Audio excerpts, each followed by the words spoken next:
খুব স্পেসিফিক ভাবে বলতে গেলে এখানে যেটা আলোচনা করব সেটা হচ্ছে পপুলেশনের পুরোপুরি থিওরিটিক্যাল ব্যাকগ্রাউন্ড। যেমন আমরা একটা কোয়েশ্চেন পাই, ডেমোগ্রাফিক ট্রানজিশন মডেল ডিটিএম, তার কোন জায়গায় ভারতের অবস্থান, এই জাতীয় কিছু প্রশ্ন জিজ্ঞাসা করে।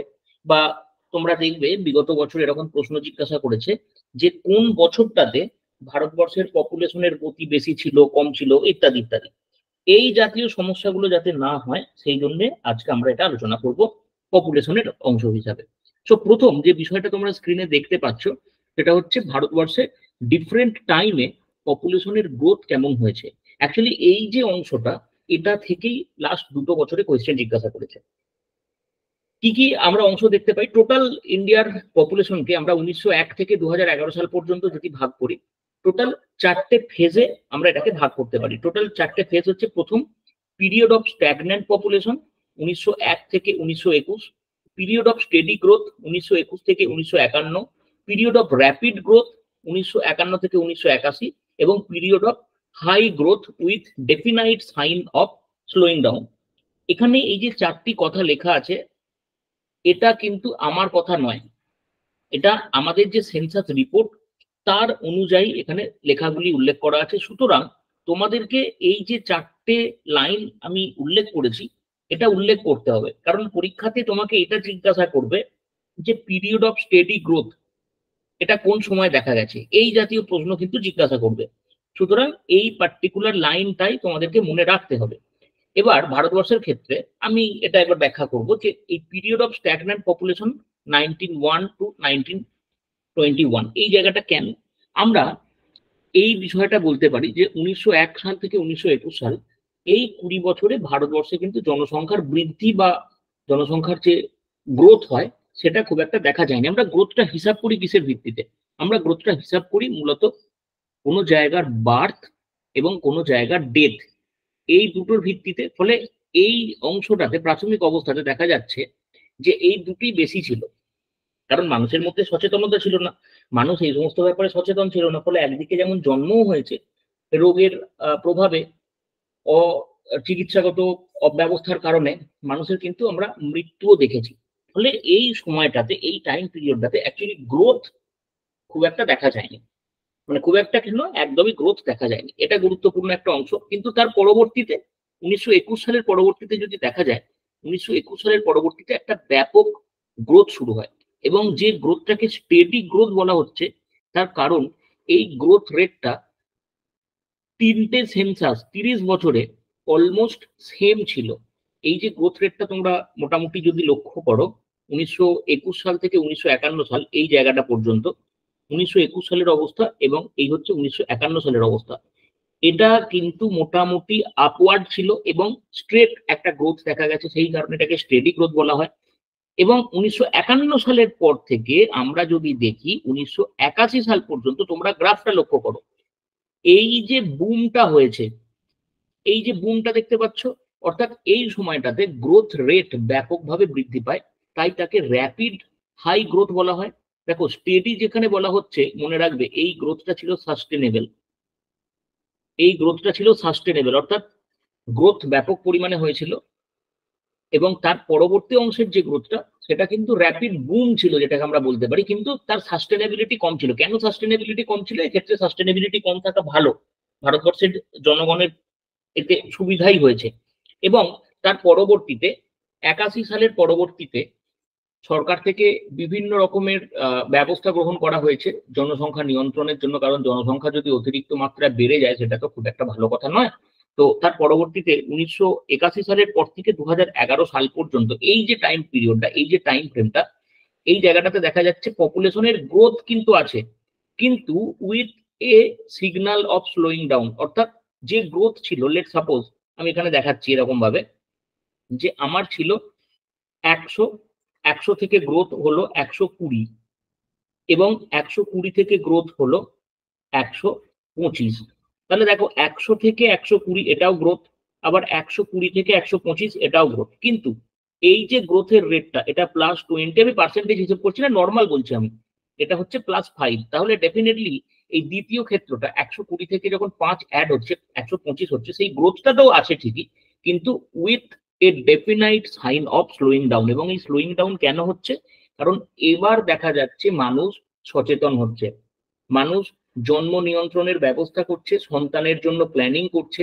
তোমরা নিজেরা লক্ষ্য করে দেখবে যে আমাদের মানে অন অ্যান অ্যাভারেজ আমি যদি দেখি, আমাদের বাবা কাকা এরা, আমি তোমাদের বয়স অন অ্যান অ্যাভারেজ ধরে নিচ্ছি 22 থেকে 25 বছর। সুতরাং তোমাদের বাবা কাকা জেঠু আমাদের মতো সাধারণ পরিবারের ক্ষেত্রে যদি দেখি, 5 জন 6 জন করে সন্তান হতো, বা কিছু কিছু ক্ষেত্রে আরো বেশি। এবং এটা মানে গোটা ভারতবর্ষ জুড়ে, আমাদের ওয়েস্ট বেঙ্গলে কম দেখা গেলেও উত্তরপ্রদেশ, বিহার এই জায়গাতে এটা অনেক বেশি। এবং ধর্মভেদে এটা বিভিন্ন কমিউনিটির মধ্যে আরো কিছু বেশি দেখা গেছে।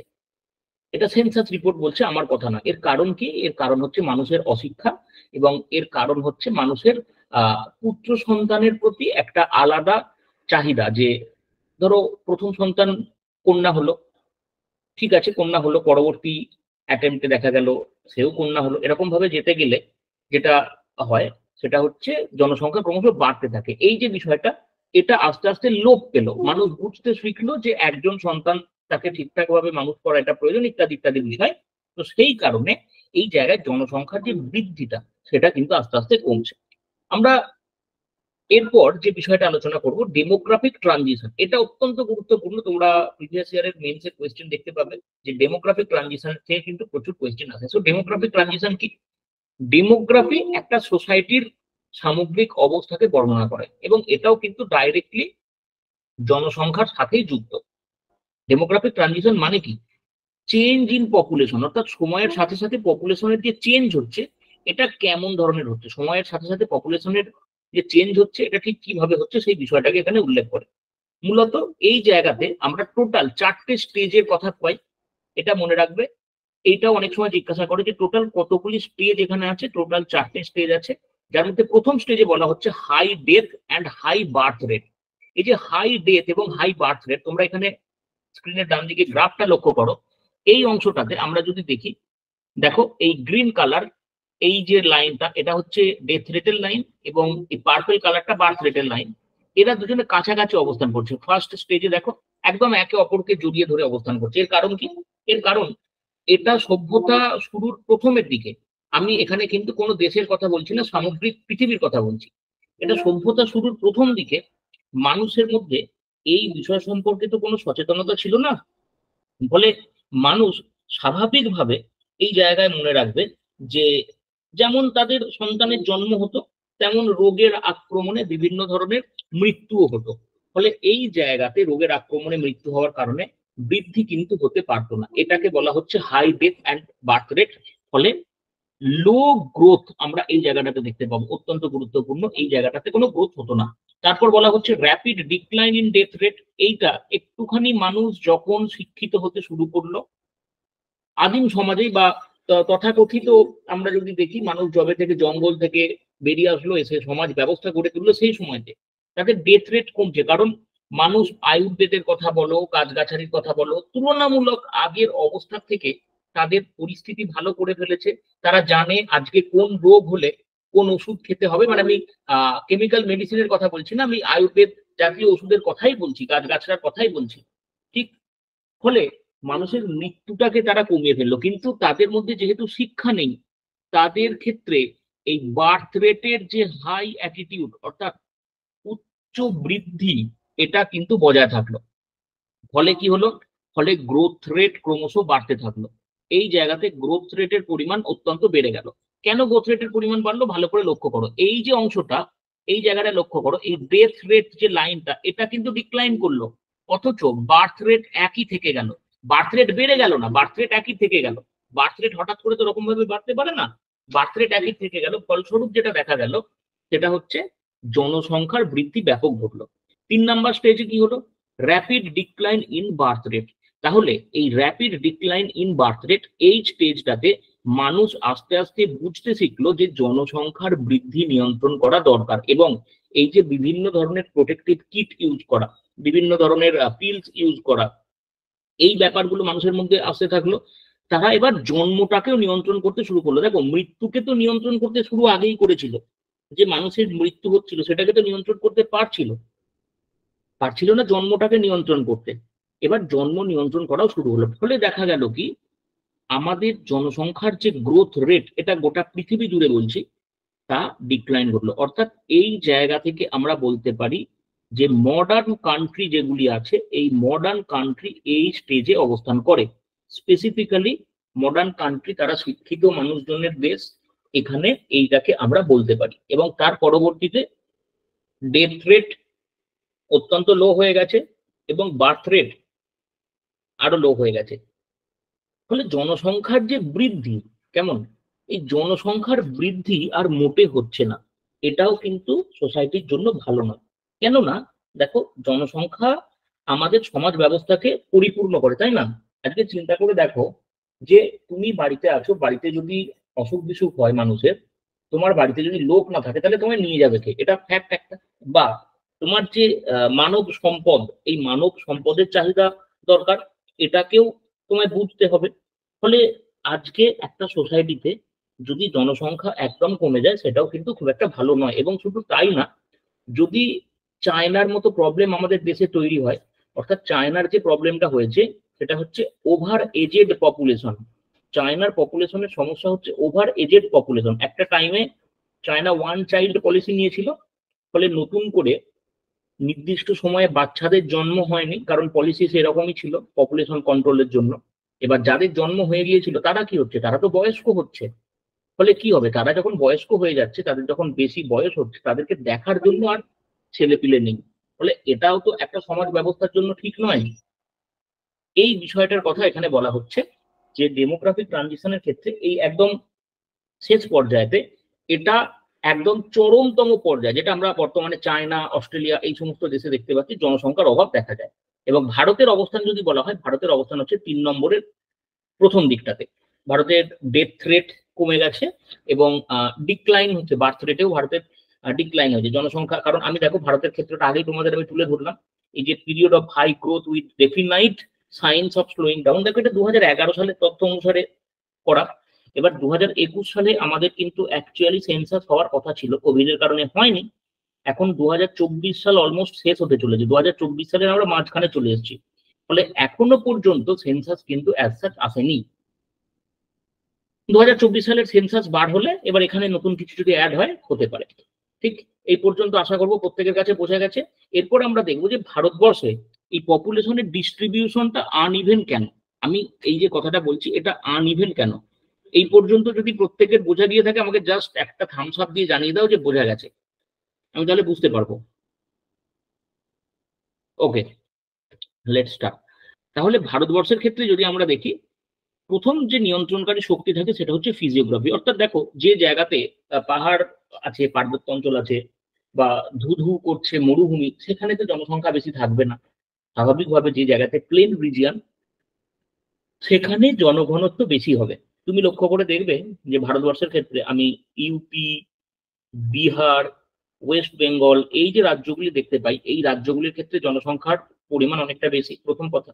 দ্বিতীয় কথা, উপযুক্ত ক্লাইমেট। অর্থাৎ ক্লাইমেট মানে স্পেসিফিক্যালি দুটো কম্পোনেন্টকে আমরা সবসময় আগে প্রাধান্য দেব, একটা হচ্ছে টেম্পারেচার আর একটা হচ্ছে রেনফল। এই দুটো যে উপাদান, টেম্পারেচার এবং রেনফল, এই দুটি উপাদান যদি ভালো, মানুষের বেঁচে থাকার উপযুক্ত হয়, ঠিকঠাক হয়, তাহলে পরে সেখানে মানুষের বসতি কিন্তু বাড়তে বাধ্য।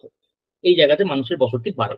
ঠিক এরপর আমরা যদি দেখি সয়েল, অর্থাৎ যেখানে আমরা ভালো সয়েল পাবো, চাষের জন্য উপযুক্ত ফার্টাইল সয়েল, সেখানেই মানুষের বসতি বেশি গড়ে উঠবে, অন্য জায়গায় নয়। তোমরা লক্ষ্য করে দেখবে আমাদের প্রাচীন সভ্যতা থেকে শুরু করে নদীমাতৃক যে সভ্যতা গড়ে উঠেছিল, তার অন্যতম প্রধান নিয়ন্ত্রণকারী শক্তি ছিল এই মাটি। অর্থাৎ নদীর ধারে কেন গড়ে উঠতো, কারণ সেখানকার অ্যালুভিয়াল সয়েলের অ্যাভেলেবিলিটির জন্য, তাই না? নদীর ধারে ভালো অ্যালুভিয়াল সয়েল পাওয়া যেত, সেই কারণে গড়ে উঠতো। তাছাড়া আমরা কোনো জায়গায় যদি মিনারেল রিসোর্সেস ভালো পাই, সেই জায়গাতে, যেমন আমরা যদি দেখি যে ছোটনাগপুর মালভূমি অঞ্চল, দেখো ছোটনাগপুর মালভূমি অঞ্চল ফিজিওগ্রাফি বা সয়েলের দিক দিয়ে কিন্তু খুব একটা সুইটেবল নয়, বাট এই জায়গাতে মিনারেল পাওয়া যায় এবং মানুষ মিনারেলের ওপর ভিত্তি করে কিন্তু যথেষ্ট ভালো ইকোনমিক প্রসপারিটি দেখাতে পারে। এবং তার পরের পয়েন্টে আমি লিখেছি ইকোনমিক প্রসপারিটি, এই দুটোকে একসাথে বলতে পারি। অর্থাৎ ইন্ডাস্ট্রিয়াল ডেভেলপমেন্ট হয়েছে, সেই জায়গাতে মানুষের বেঁচে থাকার জন্য কি দরকার, ভালো কথা হচ্ছে বেঁচে থাকার জন্য দরকার টাকা। তো টাকা পয়সার রোজগারের সুযোগ সুবিধা আছে, তাই না? ফলে এই যে বিষয়গুলো, এগুলো যেখানে পাবো মানুষ সেখানে যাবে বসবাস করতে। তাছাড়া পলিটিক্যাল ডিস্টারবেন্স যেখানে থাকবে না, যেখানে রাজনৈতিক হিংসা নেই, বম পড়া নেই, হ্যাঁ, মারপিট নেই, সেই সমস্ত জায়গায় মানুষ যেতে চায়, কারণ মানুষের বসতি স্থান হবে শান্তিযুক্ত। এটা মানুষের সাইকোলজি বলে। মানুষের গৃহস্থ হবে শান্তিপূর্ণ। সারাদিন কাজকর্মের পর তো সেখানে গিয়ে রাতটা কাটাবে, ফলে এইরকম কোনো জায়গাতে কিন্তু মানুষ থাকতে চায় না। ফলে যেখানে পলিটিক্যালি স্টেবিলিটি আছে যে জায়গাগুলোতে, সেখানে মানুষের বসতি হওয়ার চান্সেস বেশি লক্ষ্য করা যায়। সোশ্যাল স্ট্রাকচার যেখানে ঠিকঠাক, সোশ্যাল স্ট্রাকচার মানে ধরো সমাজ ব্যবস্থাতে এখানে মেল এবং ফিমেল এদের মধ্যে খুব একটা ডিসক্রিমিনেশন করা হয় না। সমাজ ব্যবস্থা উন্নত মনস্ক মানুষের দ্বারা তৈরি, অর্থাৎ এখানে ধর্মীয় বিধিনিষেধ খুব বেশি নেই, বা কাস্ট রিডেন সোসাইটি যেটা, সেরকম কিছু নয়।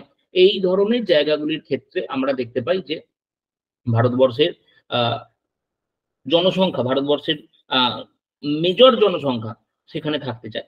ট্রান্সপোর্ট কমিউনিকেশন ডেফিনেটলি ভালো হতে হবে, যোগাযোগ ব্যবস্থা ভালো না হলে তো কোনো লাভ নেই। সেই কারণে তোমরাও দেখবে যে যে জায়গাতে ট্রান্সপোর্ট কমিউনিকেশন ভালো, সেই জায়গায় সবসময় থাকার চেষ্টা করো।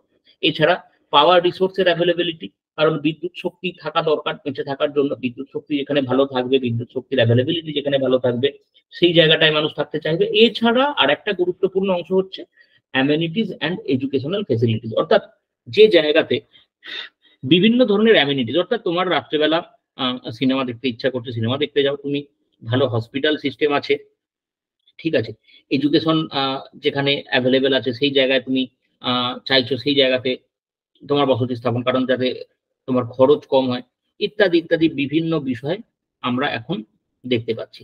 ইত্যাদি ইত্যাদি বিভিন্ন বিষয় দেখতে পাচ্ছি যে মানুষ বসতি স্থাপনের জন্য চিন্তা করছে। মানুষের বসতি স্থাপন হওয়ার জন্য এই বিষয়গুলো মানুষকে প্রভাবিত করছে। ওকে, সো এই যে বিষয়গুলো, এগুলোকে একটুখানি মাথায় রাখবে। এই কারণের জন্য স্পেসিফিক্যালি কোনো জায়গাতে আমরা যদি দেখি, ঠিক এই কারণগুলির জন্য জনঘনত্বের বা মানুষের যে জনবসতির পার্থক্য, এটা ঘটে থাকে। জনবসতির পার্থক্য মানে কোথাও বেশি কোথাও কম, এটা কেন হয়, তার পিছনে কারণ হচ্ছে ঠিক এই জায়গাটা। ওকে, এবার আমরা যদি দেখি এর পরবর্তী অংশে গিয়ে, সেটা হচ্ছে আমাদের পপুলেশন। এই পপুলেশনের দুটি দিক আছে, কেমন? আমরা এই পপুলেশনের দুটি দিক দেখতে পাই। কি কি দুটি দিক? একটা হচ্ছে ভালো আর একটা হচ্ছে খারাপ। এই জন্য আমি এটাকে উল্লেখ করেছি as to sides of A coin. একটা কয়েনের দুটি সাইড যেমন থাকে, প্রথমে আমরা ভালো দিকগুলোকে আগে তুলে ধরবো যে কি কি ভালো দিক এখানে আমরা দেখতে পাচ্ছি। প্রথম কথা হচ্ছে যে একটা ভালো হিউম্যান রিসোর্স তৈরি হয়, যেটা আমি বলছিলাম। খুব পরিষ্কার কথা হচ্ছে একটা হিউম্যান রিসোর্সের প্রয়োজন হয় আমাদের দেশকে এগিয়ে নিয়ে যাওয়ার জন্য, আমাদের দেশের অগ্রগতির জন্য ডেফিনেটলি একটা মানব সম্পদ দরকার। ওয়ার্কফোর্স তৈরি করতে পারবে, বিভিন্ন ক্ষেত্রে মানুষের দরকার হয়। সো এই কারণে আমরা খুব লাকি যে আমাদের দেশের এত জনসংখ্যা আছে। তবে হ্যাঁ, এটাকে আমরা কিভাবে ব্যাখ্যা করতে পারি? এই যে বিষয়টা, এটা থেকে একটা কনসেপচুয়াল কোয়েশ্চেন আছে, হোয়াট ইজ ডেমোগ্রাফিক ডিভিডেন্ড। এই একটা টার্ম তোমরা শুনেছো। ডেমোগ্রাফিক ডিভিডেন্ড কাকে বলে? তাহলে ডেমোগ্রাফিক ডিভিডেন্ড মানে কি? ডিভিডেন্ড মানে প্রফিটের অংশকে ডিভিডেন্ড বলে। সো আমরা যদি দেখি যে কোনো একটা অংশ থেকে, আমরা যদি দেখি যে পার্টিকুলার কোনো একটা অংশ থেকে কেউ প্রফিট আর্ন করছে, that is known as dividend. এবং এটাকে ডেমোগ্রাফিক ডিভিডেন্ড কেন বলা হচ্ছে? জাস্ট বিকজ আমরা আমাদের পপুলেশনকে যদি প্রপারলি ইউটিলাইজ করতে পারি, আমাদের জনসংখ্যাকে যদি প্রপারলি আমরা ব্যবহার করতে পারি, ট্রেনিং দিতে পারি, তারা কিন্তু একটা মেজর ওয়ার্কফোর্স হিসাবে কাজ করবে, যেটা বিভিন্ন ক্ষেত্রে কাজে লাগবে, তাই তো? তাহলে ভারতবর্ষের কাছে এই যে শক্তিটা আছে, এটা বিশ্বের অনেক দেশের কাছে নেই। এবং যত বেশি মানুষ কাজে যুক্ত হবে, তত রিসোর্সের জেনারেশন বেশি হবে। এইটাকে ডেমোগ্রাফিক ডিভিডেন্ড বলা হচ্ছে। যদি প্রপারলি ব্যবহার করা যায়, এখানে একটা কন্ডিশন আছে, এই জনসংখ্যাকে যাতে প্রপারলি ব্যবহার করা যায়, তবে তারপর ওয়েল এস্টাবলিশ লেবার ফোর্স তৈরি হবে। এটা আমি আগেই বললাম, এর সাথে সম্পর্কযুক্ত লেবার ফোর্স তৈরি হবে। Huge demand in market. ইকোনমির রেসপেক্টে যদি আমরা দেখি, ইকোনমির রেসপেক্টে আমরা লক্ষ্য করলে দেখতে পাবো যে আমাদের জনসংখ্যা যত বাড়তে থাকবে, তত কিন্তু কোনো বিষয়ের মার্কেট ডিমান্ড বেশি হবে, তাই তো? কোনো বিষয়ের মার্কেট ডিমান্ড যত বেশি হবে বাজার উন্মুক্ত হবে, এবং বাজার যত বেশি উন্মুক্ত হবে তত অর্থনৈতিক প্রগতি সম্ভব হবে, তত অর্থনৈতিক প্রগতি আমাদের দেশের জন্য সম্ভব হবে। সো এই জায়গাতে স্বাভাবিকভাবে মনে রাখতে হবে যে আমাদের দেশে আজকে গোটা পৃথিবী কেন তাকিয়ে থাকে, ভারতকে কেউ কেন ঘাঁটায় না, তার কারণ কি? তার কারণ হচ্ছে আমাদের দেশের হিউজ মার্কেট। তুমি যাই প্রোডাকশন ইউজ করো না কেন সেটা তুমি সহজেই ভারতবর্ষে বিক্রি করতে পারবে, তাই না? তুমি সহজেই সেই বিষয়টা ভারতবর্ষের মার্কেটে ইনপুট করাতে পারবে। তো এই কারণে ভারতবর্ষের ক্ষেত্রে এটা একটা খুব গুরুত্বপূর্ণ বিষয়, রাইট? এরপর গুরুত্বপূর্ণ যেটা স্টেবল সোসাইটি। স্টেবল সোসাইটি মানে কি? স্টেবল সোসাইটি মানে প্রত্যেকটা বয়স গোষ্ঠীতে জনসংখ্যাকে আমরা দেখতে পাই। প্রত্যেকটা বয়স গোষ্ঠী মানে আমি যেটা বলছিলাম তোমাদের, যে দেখো যদি জনসংখ্যা এমন হয়ে যায় যে প্রচুর বাচ্চা মানে শিশুর সংখ্যা বেশি, তাহলেও খারাপ। আবার যদি এমন দেখি যে কেবলমাত্র বয়স্ক মানুষের পরিমাণ অত্যন্ত বেশি মানে সংখ্যা, এটাও কিন্তু খুব খারাপ। ফলে একদিকে যদি শিশুর সংখ্যা বেশি হয়, আবার একদিকে যদি বয়স্ক মানুষের সংখ্যা বেশি হয়, দুটোই খারাপ। ফলে এটা হলে হবে না, এটার সমস্যা আছে। আমাদের স্টেবল সোসাইটি হলে মোটামুটি কর্মক্ষম জনসংখ্যা যেটা 16 থেকে আমরা 59, এই যে বয়সটা, এই বয়স গোষ্ঠীর মানুষ ভারতে বেশি দেখতে পাই। ফলে আমাদের সোসাইটি স্টেবল। এই বয়স গোষ্ঠীর মানুষ দুটো কাজই করতে পারে, সন্তানের প্রজনন করতেও সাহায্য করে, আবার উৎপাদন ব্যবস্থাতে নিজেকে যুক্ত করতে পারে। ঠিক উৎপাদন ব্যবস্থাতেও নিজেকে যুক্ত করতে পারে। সো এই যে জায়গাটা, এই যে বিষয়টা, এটা কিন্তু অত্যন্ত গুরুত্বপূর্ণ, এটা মনে রাখতে হবে।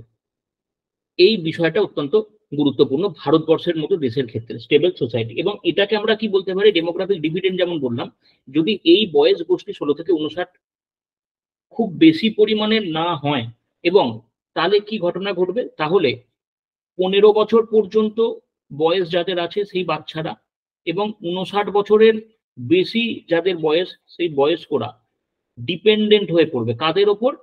এই যে বয়স গোষ্ঠী 16 থেকে 59, এই বয়স গোষ্ঠীর উপর ডিপেন্ডেন্ট হয়ে পড়বে। তখন আমরা তাকে ডেমোগ্রাফিক ডিভিডেন্ড বলবো না, তখন আমরা তাকে কি বলবো? তখন আমরা বলবো ডিপেন্ডেন্সি রেশিও। এবং মনে রাখবে, এই ডিপেন্ডেন্সি রেশিও যত বেশি হবে তত কিন্তু খারাপ, অর্থাৎ তোমার কর্মক্ষম জনসংখ্যাটা কম। বোঝা গেছে? এরপর এনভায়রনমেন্টাল ডেভেলপমেন্ট, অর্থাৎ আমরা এনভায়রনমেন্টাল ডেভেলপমেন্টকে কিভাবে এখানে ব্যাখ্যা করতে পারি? দেখো, আমরা যদি প্রচুর বেশি পরিমাণে জনসংখ্যার কথা বলি, তাদের মাধ্যমে বিভিন্ন কল্যাণমূলক কাজের থ্রু দিয়ে পরিবেশগত উন্নয়ন ঘটানো সম্ভব হয়। আর কিছু না, সিম্পল এই জিনিসটা, ঠিক আছে? পরিবেশগত উন্নয়ন এখানে সম্ভব, আর বেশি কিছু না, শুধু একটুখানি মনে রাখবে। এর পরবর্তীতে আমরা খারাপ দিকগুলো দেখবো। দেখো, এতক্ষণ ধরে তো ভালো দিকগুলো দেখলাম, এবার যদি খারাপ দিকগুলি দেখি, খারাপ দিকগুলি কেমন? প্রথম কথা, ফুড অ্যাভেলেবিলিটিতে প্রবলেম। যদি অতিরিক্ত পরিমাণ জনসংখ্যা বাড়তে থাকে, তাহলে সেই তুলনায় যদি খাবার উৎপাদন না বাড়ে, তাহলে তাদেরকে খাওয়ানো সম্ভব হবে না, এবং দেশে খাবার নিয়ে কারাকারি পড়ে যাবে। এই বিষয়টাই একজন বিখ্যাত ব্যক্তি বলেছিলেন, এই বিষয়টাই একজন বিখ্যাত ব্যক্তি বলেছিলেন, তার নাম হচ্ছে ম্যালথাস। ম্যালথাস কি বলেছিলেন? যে আমাদের দেশে ব্যাপারটা কি হয়, আমাদের দেশে জনসংখ্যার বৃদ্ধিটা হয় একদম গুণোত্তর হারে, মানে হচ্ছে যেটাকে বলা হয় জিওমেট্রিক প্রোগ্রেশন, 2, 4, 8, 16 এরকম ভাবে। অর্থাৎ এইরকম ভাবে জনসংখ্যার বৃদ্ধিটা হয়। খাদ্য উৎপাদনের বৃদ্ধিটা হয় অ্যারিথমেটিক প্রোগ্রেশন, তার ভিত্তিতে। ফলে এর যে বৃদ্ধিটা হয় সেটা কিন্তু কখনোই এই অংশকে ধরতে পারবে না। এ তো চলে যাবে এরকম ভাবে, আর এ যাবে এরকম ভাবে। দেখো, গ্যাপ কিন্তু সময়ের সাথে সাথে ক্রমশ বাড়ছে। ফলে তার যে তত্ত্ব জনসংখ্যা নিয়ন্ত্রণের জন্য অত্যন্ত গুরুত্বপূর্ণ, সেটা তিনি বলেছিলেন। তো ফুড অ্যাভেলেবিলিটির প্রবলেম হবে। তারপর ডেভেলপমেন্টের জন্য হিন্ড্রেন্স, অর্থাৎ ডেভেলপমেন্টের জন্য হিন্ড্রেন্স মানে কি? এই যে আজকের ক্লাসটাতে তোমরা 5-7 জন আছো, তোমাদের প্রত্যেকটা কথাকে আমি অ্যাড্রেস করতে পারি, প্রত্যেকটা কথা বলে তোমাদের সাথে প্রকৃত অর্থে আমি ক্লাসটাকে এগিয়ে নিয়ে যেতে পারি, যেখানে পড়াশোনাটাও হবে, এবং তার সাথে সাথে আমরা আরেকটা দেখতে পাচ্ছি যে তোমাদের ডাউট ক্লিয়ারেন্স আমি করতে পারবো। কিন্তু এই ক্লাসটাতে যদি 25-30 জন থাকতো, এই ক্লাসটাতেই যদি 25-30 জন থাকতো তাহলে সমস্যা কি হতো? তাহলে সমস্যা হতো এরকম যে আমি হয়তো ডাউট ক্লিয়ার করতাম, সেটা ব্যাপার নয়, কিন্তু যে গতিতে আমাদের পড়াশোনাটা এগোচ্ছে সেই গতিতে পড়াশোনাটাকে এগিয়ে নিয়ে যেতে পারতাম না। এই একটা সমস্যা এখানে আমরা দেখতে পেতাম। ঠিক, ফলে এই যে বিষয়টা, এটা ডেভেলপমেন্টের জন্য কিন্তু একটা হিন্ড্রেন্সফুল অ্যাক্টিভিটি। অর্থাৎ আমাদের দেশের জনসংখ্যা যদি বেশি হয়ে যায়, সেই জনসংখ্যাকে নিয়ন্ত্রণ করার ক্ষেত্রে একটা প্রবলেম দেখা যাবে। ওকে, এর পরবর্তীতে কি বলা হচ্ছে, ডিক্রিজ পার ক্যাপিটা ইনকাম। তোমরা ইকোনমিতে জিডিপি পড়েছো, তো জিডিপি যদি আমার বাড়েও এবং জনসংখ্যা যদি সেই হারে বাড়তে থাকে, তাহলে জিডিপি এবং টোটাল পপুলেশনকে যদি আমরা ডিভাইড করি, তাহলে তো পার ক্যাপিটা ইনকাম পাই। এই পার ক্যাপিটা ইনকামের যে মাত্রাটা, ঠিক আছে, পার ক্যাপিটা ইনকামের যে মাত্রাটা, সেটা কিন্তু ক্রমশ কমবে এবং এটা অর্থনৈতিকভাবে অত্যন্ত খারাপ। অর্থনীতির জন্য এটা কখনো ভালো না। ক্লিয়ার? এর পরবর্তী যে বিষয়টার কথা বলা হচ্ছে, আনএমপ্লয়মেন্ট বাড়বে, যেটা তোমরা বর্তমানে খুব অনুভব করছো, যে যদি আমাদের দেশে নতুন করে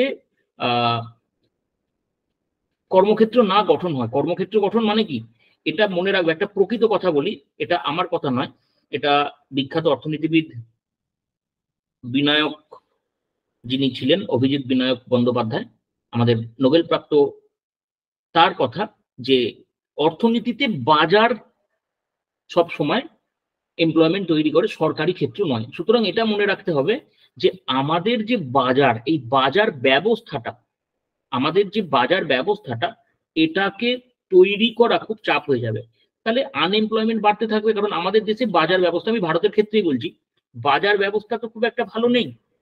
তাহলে আনএমপ্লয়মেন্ট বাড়বে, কারণ সরকারি ক্ষেত্রের ওপর নির্ভর করলে হবে না, এটা ফ্যাক্ট। সরকারি ক্ষেত্রের উপর নির্ভরশীলতা বাড়ানো যাবে না, এটা ফ্যাক্ট। তো এই যে বিষয়টা, এটা মাথায় রাখবো। এবং এনভায়রনমেন্টাল ডিগ্রেডেশন, দেখো কোনো জায়গাতে যদি জনসংখ্যার পরিমাণ অত্যন্ত বাড়তে থাকে, তাহলে স্বাভাবিকভাবে এনভায়রনমেন্টাল ডিগ্রেডেশন কিন্তু বাড়বে। এখানে তুমি এক্ষুনি প্রশ্ন করবে যে স্যার আপনি এনভায়রনমেন্টাল ডিগ্রেডেশন একবার বলছেন বাড়বে, আবার একবার বলছেন যে এনভায়রনমেন্টাল ডিগ্রেডেশন মানে বাড়বে না, সেটাকে আমরা রেনোভেট করতে পারবো। এনভায়রনমেন্টাল ডেভেলপমেন্টে দেখাচ্ছেন কিভাবে, আমি এই জায়গাটাই বলবো।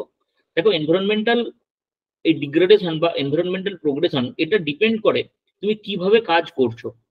তুমি কোনো জায়গাতে দেখতেই পাবে, যদি অতিরিক্ত জনসংখ্যা থাকে, তাহলে স্বাভাবিকভাবে সেই জায়গাতে কোনো ধরনের প্রকৃতিকে পরিষ্কার রাখা সম্ভব হয় না।